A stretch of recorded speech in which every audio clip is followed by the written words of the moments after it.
तो मौके पे ले जाकर भी आपको सारी चीज़ें मैं दिखा सकता हूँ। मैंने इनसे 1 मार्च को 10 सवाल पूछे थे। बड़ी हैरानगी की बात है कि मैं तो दिल्ली सिख गुरुद्वारा प्रबंधक कमेटी का एक मेंबर, अगर उसको ये जवाब नहीं दे रहे तो आम संगत को ये क्या जवाब देंगे। इसका मतलब ये है कि मन मर्जी चल रही है। कमेटी में 2 प्रेसिडेंट और जनरल सेक्रेटरी की अपनी मन मर्जी कर रहे हैं, और कोई एग्जीक्यूटिव में बुलाकर कोई किसी चीज को पास कराना है वो नहीं। जनरल हाउस की बात करो तो उसका तो नाम भी मत लो, उनके लिए जनरल हाउस कोई महत्व नहीं रखता। 10 सवाल आपको मैंने कहा था, उसके बारे में आज आपको उस वक्त मैंने क्लियर नहीं किया था। एनजीओ के बारे में मैंने क्लियर नहीं किया था। आज मैं क्लियर करने जा रहा हूं, क्योंकि इन्हीं के सदस्य जो ज्वाइंट सेक्रेटरी आज की डेट में पप्पू जी, जो फतेहनगर से मेंबर हैं, उन्होंने ही एक टीवी चैनल वाले को कहा, उसने पूछा कि ये जो डायलिसिस का आप शुरू कर रहे हो, ये दिल्ली सिख गुरुद्वारा प्रबंधक कमेटी शुरू कर रही है या किसी को आपने दिया है। तो उन्होंने माना कि ये हमने एक एनजीओ को दे दिया। डॉक्टर वेंकटेश नाम है उसका, उसने सिद्धार्था एक्सटेंशन में मकान भी किराए पे लिया हुआ है, और ये एनजीओ का नाम मैं आपको क्लियर करने जा रहा हूं। जो ये कह रहे हैं कि हमने किसी को नहीं दिया, उसका क्लियर करने जा रहा हूं। नीप्रो रोनल केयर, क्योंकि ये भी मेरे को नाम किसी ने भेजे हैं, इसमें कोई स्पेलिंग गलती भी हो सकती है या कहीं नाम में कुछ मतलब चेंज भी हो सकता है, लेकिन ये हकीकत है कि इन्होंने ये जो जमीन फ्रंट की, उस दिन भी मैंने आपको कहा था कि फ्रंट की जमीन में कोई डायलिसिस का कोई मतलब नहीं बनता। किसी हॉस्पिटल में चले जाओ तो वहां पर या तो बेसमेंट में होंगी या पीछे की साइड में होंगी। मैं दोबारा इसलिए कह रहा हूं क्योंकि फ्रंट की जमीन की कीमत है, फ्रंट की जमीन में पार्किंग की कीमत है, और वो कोई 1, 2 को 4 करोड़ की जमीन नहीं है। मेरे हिसाब से कम जो जमीन इन्होंने दे दी, बिल्डिंग इंक्लूडिंग करो तो कम से कम नहीं तो 100 करोड़ रुपए का काम है। 100 करोड़ रुपए की बिल्डिंग है वो। अगर आज हम किराए पे भी दें तो कम से कम बिल्डिंग का किराया 5 करोड़ रुपए आ सकता है, इतनी बड़ी बिल्डिंग है। और आपको हैरानगी होगी कि जो इन्होंने मशीनें लगाई हैं, जो भी एनजीओ ने लगाई है, उसको रिजेक्ट मशीनें लेके आए हैं जो आधे मूल पे है। डायलिसिस की मशीन जो है वो ज्यादा से ज्यादा 3 लाख या 2.5 या 3 लाख रुपए की है, लेकिन रिजेक्ट मशीनों की जो कंपनी रिजेक्ट, और कोई कंपनी ब्रांड नहीं है, लोकल कंपनी की मशीनें हैं, ये भी आप जाके चेक कर सकते हो। और उसके बाद 2.5 करोड़ और 3 करोड़ के बीच में बाबा हरबंस सिंह जी के कार सेवा वाले सुरेंद्र जी ने लगा दिया है। बेड भी की व्यवस्था, जो 60-70 लाख रुपए के बेड आए हैं, वो भी कार सेवा वाले ने लगा दिया। अगर 3 करोड़ रुपया हमने वहां पर लगाया है उसको व्हाइट वॉश करने में, उसको तैयार करने में, तो यही हम अगर बाबा जी को कहते कि हमको 1.5 करोड़ रुपए की मशीनें दिला दो तो हमारी जगह भी बच जाती और वहां पर डायलिसिस का हॉस्पिटल भी खुल जाता। और उसने एनजीओ ने टारगेट क्या किया है मैं आपको बताता हूं। क्योंकि भारत सरकार ने एक स्कीम निकाली है, भारत सरकार ने एक स्कीम आयुष मंत्रालय है, वो उससे उस एनजीओ ने टाई अप कर लिया है और वो उनसे 1550 के हिसाब से मरीज से पेमेंट गवर्नमेंट से आएगी। उसमें 450 रुपया दिल्ली से गुरुद्वारा प्रबंधक कमेटी को जाएगी और 1150 रुपया जो है वो एनजीओ लेके जाएगा। जमीन हमारी, पैसा हमारा। हमने अभी बताया कि बिल्डिंग बना के दे दी 100 करोड़ की, उसके बाद वहां पर बेड हमारे लगे, बिल्डिंग में जो खर्चा हुआ 3-4 करोड़ वो हमारा दिल्ली सिख गुरुद्वारा प्रबंधक कमेटी का हुआ। अगर हम 1.5 करोड़ 2 करोड़ रुपया और लगा देते तो सारा पैसा दिल्ली सिख गुरुद्वारा प्रबंधक। यही असली गफला है। यहाँ पर असली गफला यही है। असली गफला क्यों साबित होता है? क्योंकि आपने फ्रंट की जमीन उनको दे दी जहां पर इमरजेंसी हॉस्पिटल बनना था 550 बेड का। आपने हॉस्पिटल का चुनावी, इन्होंने कहा कि ये कर दो तो हमको चुनावी फायदा मिल जाएगा, लेकिन ये नहीं पता उनको कि आपके गले में हड्डी बन गई है। अब संगत को पता लग गया कि ये सारा चुनावी स्टंट है, क्योंकि लोकल संगत का वहां कोई इंटरेस्ट नहीं। अगर ये अच्छा काम करते तो वहां पर लोकल संगत का पूरा इंटरेस्ट होता, पूरा सहयोग होता, लेकिन वहां पर लोकल संगत का कोई इंटरेस्ट नहीं इसमें। दूसरी बात जो उस दिन संटी जी ने कही थी, अभी मैं सवालों में आ रहा हूं, लेकिन ये मौखिक बात आपको बता। संटी जी ने कहा था जो चंदर विहार से चलेगा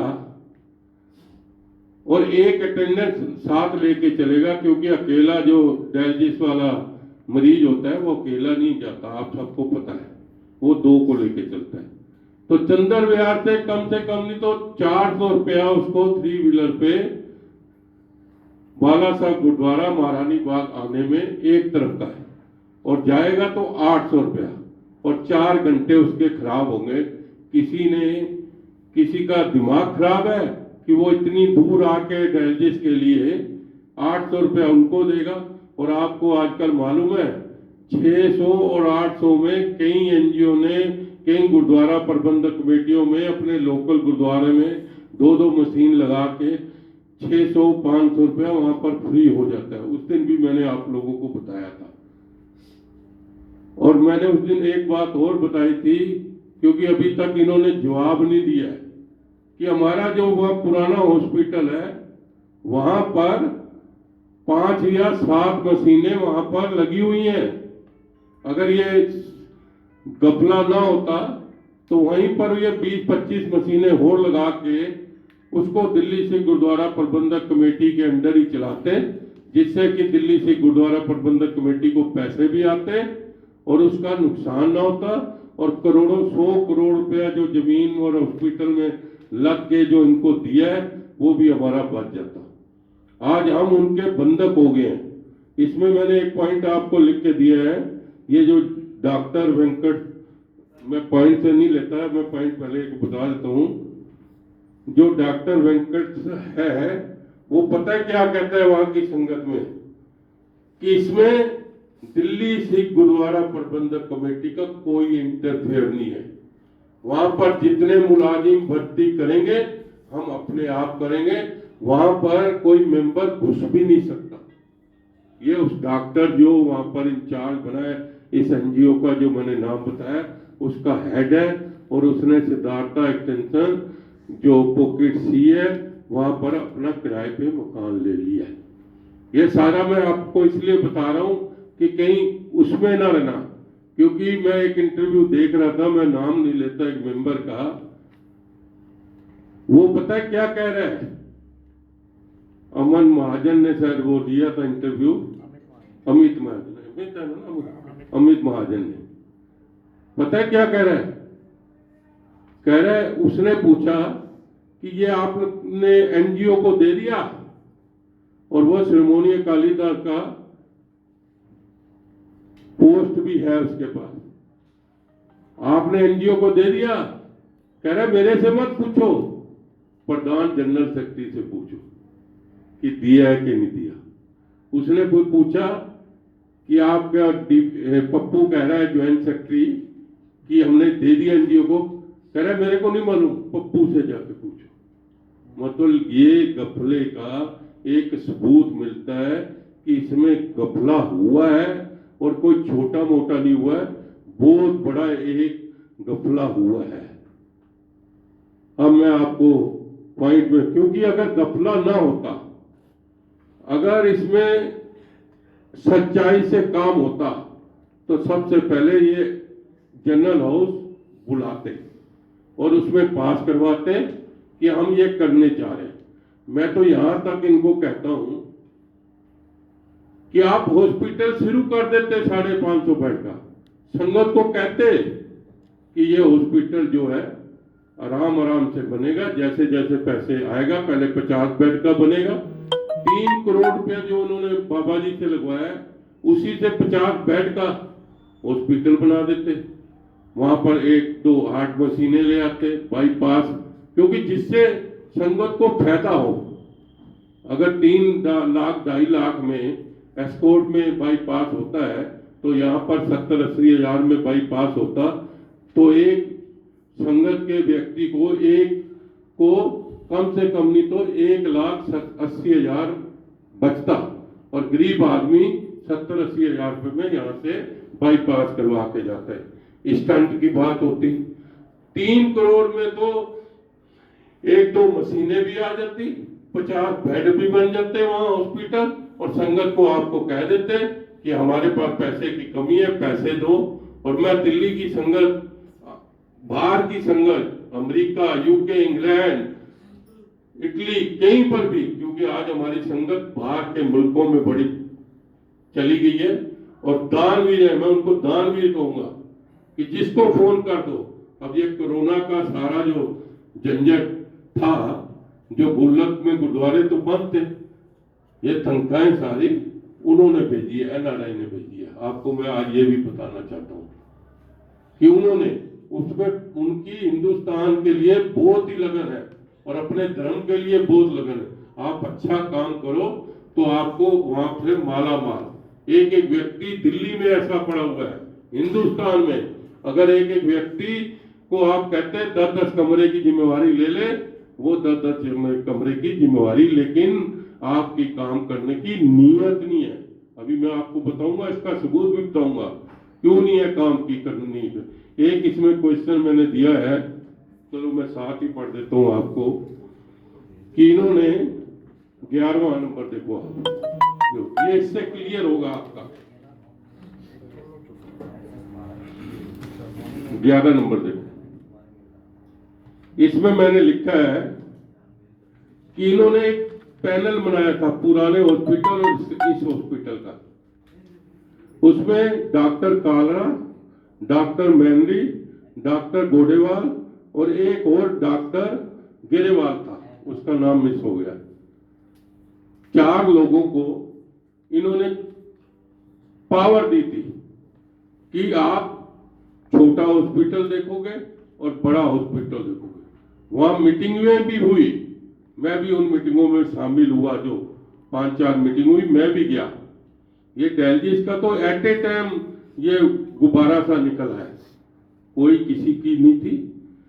ये डॉक्टर जो चारों हैं, ये यहां से इसलिए आना बंद हो गए कि उन्होंने देखा कि कोई भलाई का काम नहीं हो रहा, सिर्फ चौधराट का काम हो रहा है और राजनीति का काम हो रहा है, तो ये आना बंद हो गए। और ये फ्री सेवा करना चाहते थे वहां, ये आना बंद हो गए। ये भी इनका एक सबूत है कि ये गफले की तरफ ज्यादा ध्यान देते हैं।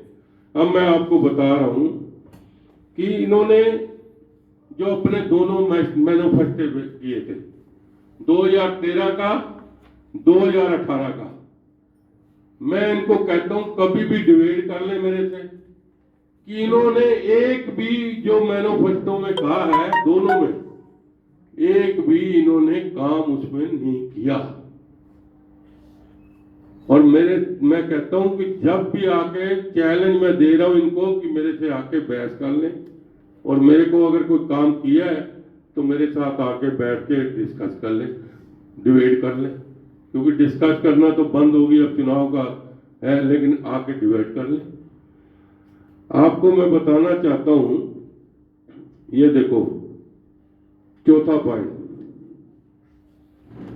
कि जितने अकाली दल बादल के लीडर हैं दिल्ली के, और जो बाहर के भी हैं, अगर वो चंडीगढ़ जाते हैं, अमृतसर जाते हैं, तो जितना ट्रांसपोर्ट का खर्चा होता है वो दिल्ली से गुरुद्वारा प्रबंध कमेटी में बिल आता है, और गाड़ी भी जो दिल्ली से गुरुद्वारा प्रबंध कमेटी भेजती है। ये आप चेक कर सकते हो। अभी आपके इनके ही सीनियर वाइस प्रेसिडेंट ने,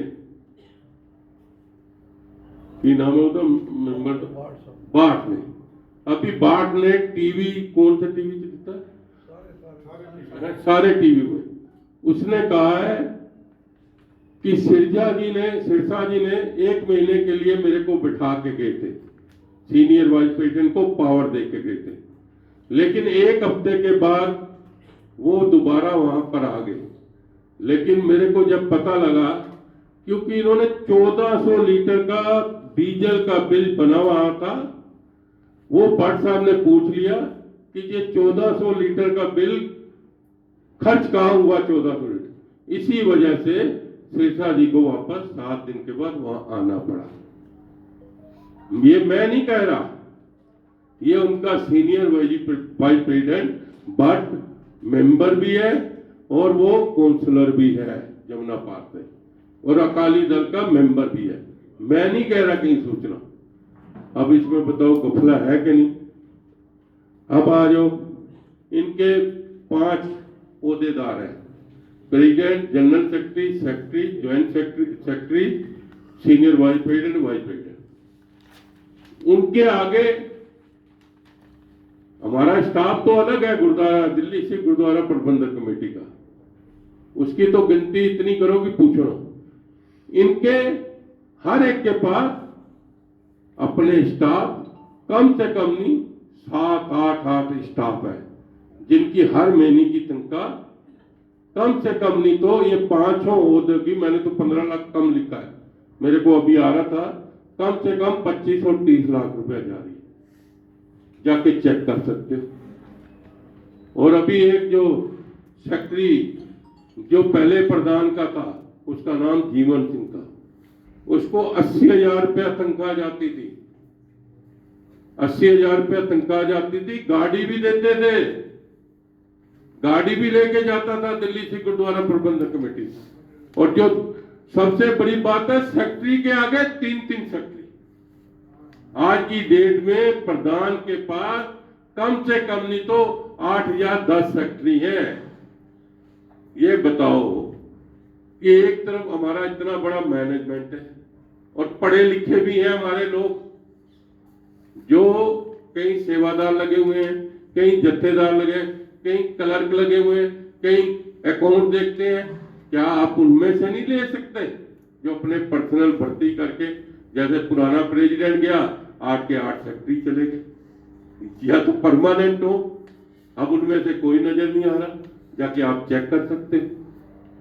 मतलब कि 25-30 लाख तो उनको कुछ दिख ही नहीं रहा, गाड़ियों की तो बात मैं कर ही नहीं रहा।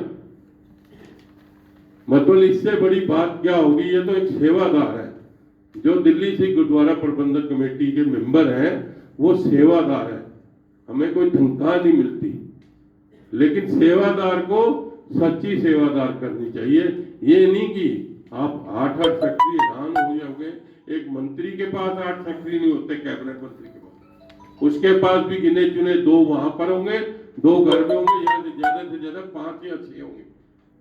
और दफ्तर का तो आप देखो, दफ्तर जनरल सेक्रेटरी जाता है, अब प्रेसिडेंट का दफ्तर जाके देखो आप, जनरल सेक्रेटरी का, उसकी अभी बिजली के बिलों की बात नहीं कर रहा मैं, अगर वो करूंगा तो ये 1 करोड़ रुपए में हमें पड़ेंगे। ये 5 ओहदेदार 1 करोड़ में पड़ेंगे दिल्ली सिख गुरुद्वारा प्रबंधक कमेटी के। अगर मैं बिजली की बात कर दूं और खर्चों की बात कर दूं तो आप तो तनख्वाह नहीं ले रहे, आप तो फ्री सेवा करनी चाहिए। मैं कोई गलत तो नहीं कह रहा, आप बता दो। अब मैं आता हूं इनका अगला पॉइंट। मैं इनसे पूछना चाहता हूं कि आपने, हमारे लिए पंजाबी हमारी मृत भाषा है, माता के समान है। इनसे पूछो कि आपने 8 साल में हमारे जो छोटी कॉलोनियों के भाई है, जैसे वीर नगर है, तिलक विहार है, कल्याणपुरी है, संगम विहार है, कहीं पर भी पंजाबियों के लिए कोई स्कूल की व्यवस्था की है? मैं कहता हूं स्कूल की व्यवस्था हो, कहीं पर किराए लेके छोटी मोटी आपने एक टीचर रख देते जो उनको पंजाबी सिखाता, जिससे कि हमारी पंजाबियों की महक और बढ़ती। हर एक को पंजाबी आनी चाहिए। मैं ये बात इसलिए बता रहा हूं कि ये कहीं गए ही नहीं। इन्होंने तो सिर्फ ये किया कि जहां पर मेरी राजनीति है वहां पर पैसा भी खर्च कर दो। क्या अब ये बताओ इनका हक क्या बनता है? चलो मैं डायलिसिस पे ही आ जाता हूँ। ये जो हॉस्पिटल बना रहे हैं इनका 1 रुपया नहीं लगा। 3 करोड़ 3.5 करोड़ रुपया बाबा कार सेवा ने, वो कहते हैं जब संतों को बताते हैं बाबा कार सेवा वालों का लिया। जो बिल्डिंग बनी वो भी बाबा कार सेवा वाले ने बनाई, हरबंस सिंह जी ने। जो अब वहां पर बेड लगे हैं, इनके पास बेड के पैसे नहीं थे, वो भी बाबा हरबंस सिंह कार सेवा वालों ने, बचन सिंह जी ने किया। तो आपने किया क्या? आपने तो पता नहीं एग्रीमेंट जो किया वो भी संगत को नहीं दिखा रहे। आप कितनी हैरान की बात। डॉक्टर कालरा ਦਾ ਨਾਮ ਲਿਆ ਕਿ ਡਾਕਟਰ ਕਾਲਰਾ ਜਿਹੜੀ ਮੀਟਿੰਗ ਹੋਈ ਤੁਸੀਂ ਉਸ ਮੀਟਿੰਗ ਵਿੱਚ ਹੈਗੇ ਸੀ? हाँ जी मैं ਮੀਟਿੰਗ ਕਿਹੜੀ ਤਰੀਕ ਤੋਂ ਕਿਹੜੇ ਸਾਲ ਚ ਹੋਈ ਸੀ ਤੇ ਉਸ ਮੀਟਿੰਗ ਵਿੱਚ ਕੀ ਡਿਸਕਸ ਹੋਇਆ ਸੀ? वो डिस्कस ये होया थी, समझ लो पिछले साल हुई थी। उसी 550 बेड ਦਾ ਹੀ हॉस्पिटल ਦਾ डिस्कस ਉਹਦੇ ਮਿੰਟਸ ਆਫ ਮੀਟਿੰਗ ਮਿਲ ਜਾਣਗੇ? है जी। ਮਿੰਟਸ ਆਫ ਮੀਟਿੰਗ ਦੇ ਸਕਦੇ ਹੋ? मिनट बनाते ਨਹੀਂ ਤੁਹਾਡੇ आप नु पता तो है। ਤੁਹਾਡੇ ਵਰਗਾ नहीं मैं ਤੇ ਮੈਂ ਕਿਹਾ ਦਮਦਾਰ ਮੈਂਬਰ ਇਹਨਾਂ ਕੋਲ नहीं मिनट से बनाते हूं। मैं कह रहा मैं आज 4 दिन हो गए मेरे भरा जी, 1 मार्च ਨੂੰ मैं 10 सवाल पूछे। मैं सिर्फ इतना ही पूछा कि ਤੁਹਾਡਾ एग्रीमेंट की होया ਉਹ ਦੱਸ। ਅਸੀਂ 5 ਮੈਂਬਰ ਮਿੰਟਸ ਆਫ ਮੀਟਿੰਗ ਅਸੀਂ ਦੱਸੋ। 5 ਮੈਂਬਰ ਜੀ ਇੱਕ ਮਿੰਟ ਅਸੀਂ 5 ਮੈਂਬਰ 50 ਵਾਰੀ ਮਿੰਟ ਸੀ ਕਾਫੀ ਮੰਗ ਚੁੱਕੇ ਐਕਟਿਵ ਕਮੇਟੀ ਦੇ ਅੱਜ ਤੱਕ ਨਹੀਂ ਦੇ ਰਹੇ। ਲੋ 5 ਐਕਟਿਵ ਮੈਂਬਰ 50 ਚਿੱਠੀਆਂ ਲਿਖ ਬੈਠੇ ਆ। ਤੁਹਾਡੀ ਪ੍ਰੈਸ ਕਾਨਫਰੰਸ ਦਾ ਇਸ਼ੂ ਮੈਂ ਉਸ ਕਵਰ ਕਰ ਚੁੱਕਿਆ। ਇਹ ਗੱਲ ਜਿਹੜਾ ਹੁਣ ਮੁੱਦੇ ਹਾਂ ਦੱਸੋ ਜੀ। ਮਿੰਟਸ ਆਫ ਮੀਟਿੰਗ ਮਿਲ ਸਕਦਾ ਉਸ ਮੀਟਿੰਗ ਦੇ? ਨਹੀਂ ਮਿੰਟ ਔਰ ਮੀਟਿੰਗ ਤੇ ਜਨਰਲ ਸੈਕਟਰੀ ਕੋਲੋਂ ਉਹ ਪੁੱਛੋ ਨਾ, ਜਾਂ ਜਿਹੜਾ ਬਣਾਉਂਦਾ ਹੈ ਮੈਨੇਜਰ ਜਨਰਲ ਮੈਨੇਜਰ ਉਹ ਉਹਦੇ ਕੋਲ ਹੋਣਗੇ ਨਾ। ਤੁਹਾਨੂੰ ਕਿੰਨੇ ਸਾਲ ਹੋ ਗਏ ਦਿੱਲੀ ਕਮੇਟੀ ਮੈਂਬਰ ਬਣੇ? ਮੈਨੂੰ 8 ਸਾਲ ਹੋ ਗਏ। ਤੇ ਜਿਹੜੇ ਡੀਜ਼ਲ ਦੇ ਖਰਚੇ ਤੁਸੀਂ ਅੱਜ ਗੱਲ ਕਰ ਰਹੇ ਹੋ, ਚੰਡੀਗੜ੍ਹ ਗਏ ਨੇ 8 ਸਾਲ ਤੋਂ ਬਾਅਦ ਅੱਜ ਹੀ ਪਤਾ ਲੱਗਾ ਤੁਹਾਨੂੰ? ਨਹੀਂ ਅੱਜ ਨਹੀਂ, ਮੈਂ ਤੇ ਹਰ ਜਨਰਲ ਹਾਊਸ ਵਿੱਚ ਆਪ ਨੂੰ ਦੱਸਾਂ ਮੈਂ ਤੇ ਮਨਜੀਤ ਸਿੰਘ ਪੁਰਾਣਾ ਪ੍ਰੈਜ਼ੀਡੈਂਟ ਸੁਣਨੇ ਦੀ ਗੱਲ, ਉਹ ਮੇਰਾ ਦੋਸਤ ਹੈਗਾ, ਮੇਰਾ ਭਰਾ ਸੀ। ਲੇਕਿਨ ਜਦੋਂ ਕਰਪਸ਼ਨ ਦੀ ਗੱਲ ਆਈ, ਜਦੋਂ ਇਹਨਾਂ ਨੇ ਸੰਤੀ ਇਹਨਾਂ ਨੇ ਉਠਾਈ, ਮੈਂ ਸਭ ਤੋਂ ਪਹਿਲੇ ਮੈਂ ਮੈਂਬਰ ਸੀ ਕਿ ਜਿਹਨੇ ਜਨਰਲ ਹਾਊਸ ਵਿੱਚ ਕਿਹਾ ਜਿਹੜੇ ਕਰਪਸ਼ਨ ਵਾਲੇ ਹੈਗੇ ਨੇ ਉਹਨਾਂ ਤੇ FIR ਵੀ ਹੋਣੀ ਚਾਹੀਦੀ ਹੈ ਔਰ ਉਹਨਾਂ ਦਾ ਬਾਈਕਾਟ ਹੋਣਾ ਚਾਹੀਦਾ ਹੈ, ਉਹਨਾਂ ਨੂੰ ਮੈਂਬਰ ਤੋਂ ਇਸਤੀਫਾ ਦੇਣਾ ਚਾਹੀਦਾ। ਡੀਜ਼ਲ ਦੇ ਖਰਚਿਆਂ ਵਗੈਰਾ ਮੈਂ ਕਿਹਾ ਇਹ ਸਭ ਅਸੀਂ ਉਠਾਉਂਦੇ ਰਹੇ ਹਾਂ। ਲਿਖਤੀ ਪ੍ਰੂਫ ਮਿਲ ਸਕਦਾ ਹੋਵੇ? ਹੈ ਜੀ। ਲਿਖਤੀ ਪ੍ਰੂਫ ਮਿਲ ਸਕਦਾ ਤੁਸੀਂ ਉਠਾਏ ਮੁੱਦੇ ਵਾਲੇ ਚੱਕੇ? हाँ वो तो दे देंगे, अगले निकाल के दे देंगे आपको मिनट। अगर मैंने मिलने थे मैंने तो हाले तक एग्रीमेंट नहीं मिल रहे। हाँ तो ਦਿੱਲੀ ਕਮੇਟੀ ਦੇ ਕੰਮਾਂ ਵਾਸਤੇ ਜਾਂਦੇ ਹੋਣ ਤੱਕ ਡੀਜ਼ਲ ਦਿੱਲੀ ਕਮੇਟੀ ਦੇ ਪਏਗਾ। हाँ जी ਜੇ ਉਹ ਦਿੱਲੀ ਕਮੇਟੀ ਦੇ ਕੰਮਾਂ ਵਾਸਤੇ ਜਾਂਦੇ ਹੋਣਗੇ ਫਿਰ ਤੱਕ ਡੀਜ਼ਲ ਦਿੱਲੀ ਕਮੇਟੀ नहीं, चंडीगढ़ दिल्ली से गुरुद्वारा प्रबंधक कमेटी का कोई कम नहीं करता जी। नहीं कोई कम नहीं। दिल्ली से अमृतसर जरूर है एक ਜਿਹੜਾ ਇਹਨਾਂ ਨੇ ਬਣਾ ਰੱਖਿਆ, ਉਹ ਵੀ ਉੱਥੇ ਸੁਣਾ, ਉਹ ਵੀ ਮੈਨੇਜਰ ਉੱਥੇ ਹੀ ਸੰਭਾਲਦੇ ਨੇ, ਉਹ ਅਕਾਊਂਟ ਰੋਜ਼ ਦੇ ਰੋਜ਼ ਭੇਜਦੇ ਨੇ, ਉੱਥੇ ਵੀ ਜਾਣੇ ਦਾ ਕੋਈ ਮਤਲਬ ਨਹੀਂ। ਤੁਸੀਂ ਸਟਾਫ ਦੀ ਗੱਲ ਕੀਤੀ ਕਿ ਉਹ ਜਿਹੜਾ ਵੈਂਕਟੇਸ਼ਵਰ ਸਵਾਮੀ ਉਹ ਕਹਿ ਰਿਹਾ ਕਿ ਸਟਾਫ ਅਸੀਂ ਹੀ ਭਰਤੀ ਕਰਾਂਗੇ, ਦਿੱਲੀ ਕਮੇਟੀ ਨਹੀਂ ਕਰੇਗੀ। ਲੇਕਿਨ ਦਿੱਲੀ ਕਮੇਟੀ ਨੇ 1 ਹਫ਼ਤਾ ਪਹਿਲੇ ਕਰੀਬ ਅੰਗਰੇਜ਼ੀ ਅਖਬਾਰ 'ਚ ਐਡ ਦਿੱਤੀ ਹੈ ਵੈਕੈਂਸੀਆਂ ਵਾਸਤੇ। ਉਹਦੇ ਬਾਰੇ ਵੀ ਮੈਂ ਦੱਸ ਦਿੰਦਾ, ਉਹ ਵੀ ਮੈਨੂੰ ਪਤਾ ਲੱਗ ਗਈ ਕਿਉਂਕਿ ਉੱਥੇ ਸੰਗਤ ਮੇਰੀ ਵਾਲੀ ਹੈ। ਉਹ ਕਹਿੰਦੇ ਉਹਨੇ ਕਿਹਾ ਵੈਂਕਟ ਸਵਾਮੀ ਨੇ ਕਿ ਤੁਸੀਂ ਐਡ ਦਿੱਤੀ ਕਿਉਂ, ਤੁਹਾਨੂੰ ਕੋਈ ਪਾਵਰ ਨਹੀਂ ਹੈ। ਇਸੇ ਤੋਂ ਮੈਂ ਆਪ ਨੂੰ ਕਹਿ ਰਿਹਾ ਉਹਨੇ ਸੰਗਤਾਂ ਨੂੰ ਕਿਹਾ ਹੈਗਾ ਕਿ ਅਸੀਂ ਸਟਾਫ ਆਪਣੇ ਮਤਬਲ ਦਾ ਪੜਾਂਗੇ, ਕਿਸੇ ਮੈਂਬਰ ਨੂੰ ਇੰਟਰਫੇਅਰ ਤੱਕ ਨਹੀਂ ਕਰਨ ਦੇਵਾਂਗੇ। ਅੱਛਾ, ਜਿਹੜਾ ਕੀ ਕਹਿੰਦੇ ਆ ਹਾਂ। ਤੁਹਾਡੇ ਵੱਲੋਂ ਜਿਹੜਾ ਦਿੱਲੀ ਗੁਰਦੁਆਰਾ ਕਮੇਟੀ 2013 ਚ ਇਲੈਕਸ਼ਨ ਹੋਈ ਸੀ, ਉਸ ਤੋਂ ਬਾਅਦ ਕਰਤਾਰ ਸਿੰਘ ਕੋਛੜ ਹੋਰਾਂ ਨੇ 30,000 ਕੋਰਟ ਕੇਸ ਪਾਇਆ ਸੀ ਸਿੰਬਲਸ ਨੂੰ ਲੈ ਕੇ, ਜਿਹੜਾ 1860 ਦੇ ਐਕਟ ਦੇ ਅੰਡਰ ਰਜਿਸਟਰਡ ਨਹੀਂ ਹੈਗੀ ਪਾਰਟੀਆਂ। ਉਸ ਤੋਂ ਬਾਅਦ ਉਹ ਚੱਲਦਾ ਰਿਹਾ ਕਾਨੂੰਨੀ ਲਾਅ ਜੱਜ ਦੀ ਕੋਰਟ ਵਿੱਚ। ਉਸ ਤੋਂ ਬਾਅਦ ਦਿੱਲੀ ਗੁਰਦੁਆਰਾ ਕਮੇਟੀ ਨੇ ਤੁਹਾਡੇ ਵੱਲੋਂ, ਤੁਹਾਡੇ ਦਸਤਖਤ ਹੋਣਗੇ ਤਾਂ ਹੀ ਤੁਹਾਡੇ ਵੱਲੋਂ ਕੇਸ ਪਏਗਾ ਨਾ ਹਾਈ ਕੋਰਟ ਵਿੱਚ, ਤਾਂ ਕਿ ਤੁਹਾਡੀ ਉਸ ਦਾ ਮਿਊਚੁਅਲ ਅੰਡਰਸਟੈਂਡਿੰਗ ਸੀ। ਹੁਣ ਜੇ ਸਾਰਿਆਂ ਦੇ ਮੁਫਾਦ ਨਹੀਂ ਸਰ ਹੁੰਦੇ ਤੇ ਉਹ ਫਿਰ ਵਿਗੜ ਜਾਂਦੇ ਦਿੱਲੀ ਕਮੇਟੀ ਨਾਲੋਂ। नहीं, मेरे तल्लुकात आज भी है कि सारे मेरे तल्लुकात नहीं सिरसा में मिले, मैं बाला साहब गुरुद्वारे से नहीं मैं दस ਪੂਰੀ ਜਿਹੜੀ ਐਕਸਰਸਾਈਜ਼ ਹੈਗੀ ਹੈ, ਜਿਹੜਾ ਵੀ ਮੈਂਬਰ ਟੁੱਟਦਾ ਪਾਰਟੀਆਂ ਤੋਂ, ਕਿ ਸੰਗਤ ਦੀ ਅੱਖਾਂ 'ਚ ਉਹ ਘਟਾ नहीं मैं पार्टी ਇਨਸਾਫ ਕਿੱਥੇ ਰਹਿ ਜਾਂਦਾ? नहीं पहली गल तो मैं किसी पार्टी च हैगा ही नहीं है। आप लोग मैं तो केंद्रीय गुरु सिंह सभा, मैं तो इंडिपेंडेंट केंद्रीय गुरु सिंह सभा बोल रहा, मैं तो किसी पार्टी च नहीं है, मैनू किसी की जरूरत नहीं है। मैं नहीं मैं गल कर रहा, पहली गल तो मैं केंद्रीय गुरु सिंह सभा वाला सरना जी की सपोर्ट कर रहे हैं। अभी इस करके कर रहे हैं, उन्होंने बाला साहब गुरुद्वारे जाके अरदास की है कि अगर असन की पार्टी आती है तो असी इस 550 हॉस्पिटल नूं पूरा करांगे। ये अरदास की है, उस दिन तो ही मैं उन्होंने नाल लगा है। ਕੋਰਟ ਕੇਸ ਬਾਰੇ ਦੱਸੋ ਤੁਹਾਡੇ ਵੱਲੋਂ ਕਿਉਂ ਪਿਆ ਸੀ ਹਾਈ ਕੋਰਟ? नहीं कोर्ट जरा केस सी जो हाई कोर्ट पिया सी, वो इस करके पिया सी कि उहदे च मैंबरां दी सारिਆਂ ਦੀ खारिज हो जाती, जतिंदर साहनी दी भी सब दी खारिज, संगती दी भी हो जाती। वो फिर मैं इस करके परसू नहीं किया, क्यों असी मैंबर दोबारा चुनाव पढ़िए, इस करके सी। और बोलो अगला ਕਾਲਾ ਦਿਵਸ ਕਹਿ ਰਹੇ ਹੋ ਤੁਸੀਂ, ਆਪਾਂ ਰੋਸ ਵਾ ਕਰਾਂਗੇ, ਕਿਸ ਤਰ੍ਹਾਂ ਕਰੋਗੇ? वो नहीं दसता ना, मैं पहले एक खबर कर दिया ना, उदा भी लाट ही दस के जाऊंगा। मैं जो कह देना ना पूरी करके जाऊंगा। मैं जरा पहले एक खत्म कर लो, पंजाबी हो गया कॉलोनिया बहुत 2-3 ही है, कोई ज्यादा नहीं है। ਤੁਸੀਂ ਪੰਜਾਬੀ ਪ੍ਰੈਸ ਨੋਟ ਬਣਵਾ ਲਿਆ ਕਰੋ। है जी ਪ੍ਰੈਸ ਨੋਟ ਵੀ ਪੰਜਾਬੀ ਇਸ਼ੂ ਕਰਵਾ ਲਿਆ वो आप बनवा लेंगे अगली बार। वो कहते हैं बल्कि ये तो कह रहे हैं कि हिंदी च बोलो, मैं तो पंजाबी च ही बोलता। लेकिन आप लोगों को बताना चाहता हूँ कि मैंने इनसे पूछा है कि दिल्ली सिख गुरुद्वारा प्रबंधक कमेटी के खर्चे पर कोई नया स्कूल बनाया, कोई नई बिल्डिंग बनाई। मैं गुरु बाबा हरबंस सिंह जी की नहीं बात कर रहा, मैं सिर्फ इनसे पूछना चाहता हूँ कि आपने किसी खर्चे पे बनाई? मेरे को जवाब चाहिए। मैं ये भी पूछना चाहता हूँ कि दिल्ली सिख गुरुद्वारा प्रबंधक कमेटी के दिल्ली सिख गुरुद्वारा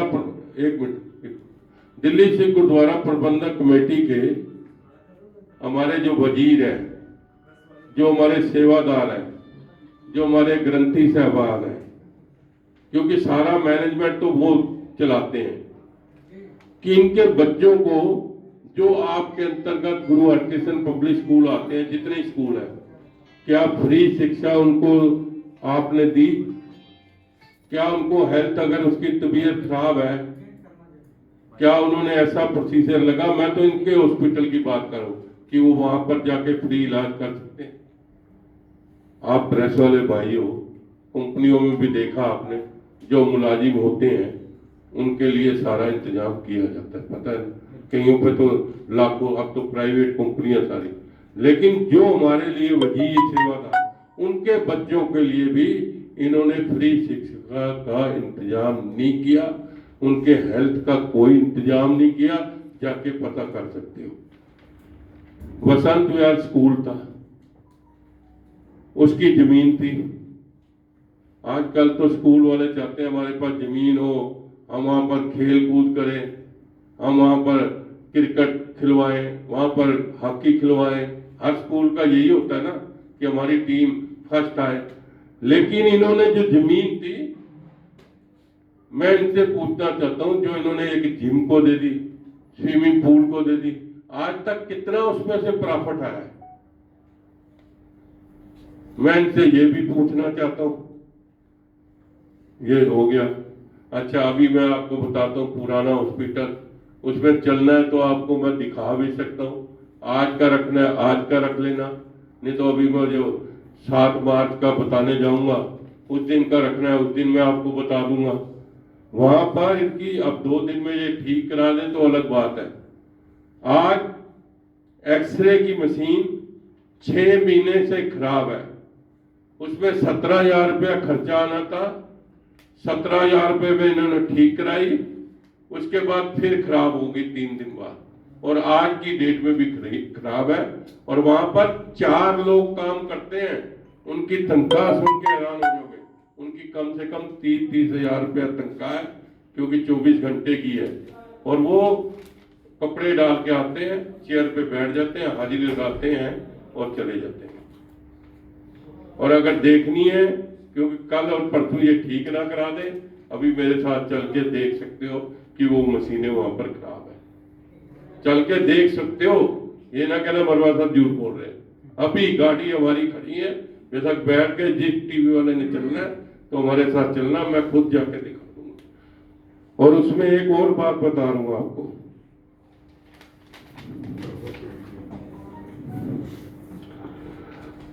सिरसा जी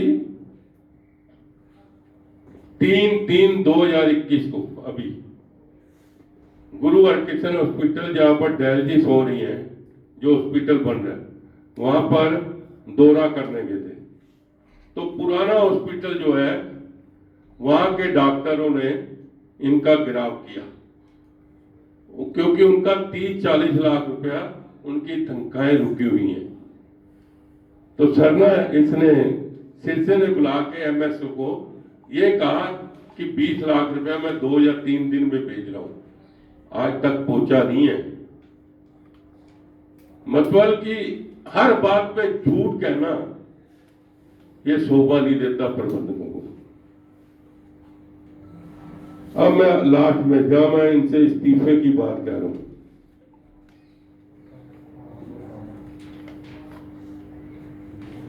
एक सेवादार था, उसका नाम गोल्डी है, मैं पूरा नाम नहीं लूंगा क्योंकि कहीं उसकी पे ना इंक्वायरी हो जाए। उसने इनको मशीन कैंसर की दी है, आज 4 साल हो गए, 3.5 या 33 लाख और 35 लाख उसकी कीमत है। और वो आज मशीन जो है धूल चाट ली है वहां पर, उसका कोई उपयोग नहीं हुआ है। और नहीं है तो आप मेरे साथ चलो, अभी मैं आपको दिखा देता हूं, मैं अभी आपको दिखा दूंगा चल के कि 33 और 35 लाख रुपए की मशीन गोल्डी जी ने दी है, और इन्हीं के कहने पे दी है। आज वहां पर धूल चाट रही है, उसका कोई उपयोग नहीं हुआ है। चल के मैं आपको दिखा सकता हूं, क्योंकि वो तो मशीन वहीं की वहीं है। इसीलिए मैं कह रहा हूं इनको कि आपने सिर्फ जो है राजनीति की है, और जो 550 बेड का हॉस्पिटल बनना था, वो 100 या 80 डायलिसिस की मशीनें तक